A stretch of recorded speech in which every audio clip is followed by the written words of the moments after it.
Ayan, ang pagluluto ng pinangat na lain. Ayan, iniaayos ang mga dahon ng lain. Dito sa amin, ang ginagamit ay talagang sariwang lain. Ayoko ng mga tuyo. Gusto ko talaga yung sariwang-sariwa. Ayan. 3 putos yan mamaya. Ayan. Then, maggagayat ng luya. Yan ang talaga ang pampasarap ang luya. Una, ito yung pinakakakang gata. Ito yung inilalagay sa loob ng pinutos na lain. Masarap pag nakaputos. Ito naman yung malapot na gata. At ito naman yung malabnaw na gata.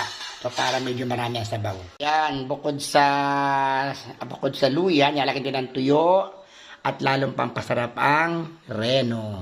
Hindi rin nawawala ang luyang dilaw. Yan, ang luyang dilaw. Talaga naman, may luya na, may luyang dilaw pa. At syempre, meron tayong bawang, paminta, at ang nagpapasarap ang magic sarap. Nilagay na piniritong tuyo, pinagsama-sama na yung kakang gata, yung dilaw, ayan. Ito naman yung pinuputos na, tinatali na, ayan. Ayan yung nakatali na. Ayan, ready na. Nahiwa na ang luya, at saka luyang dilaw, at saka yung 3 putos na lain. Ayan, nagigisa ng bawang. Nagigisa na, nagiging halo. Hintayin siyang pumula-pula. Ayan. Susunod ang luya at dilaw. Ayan.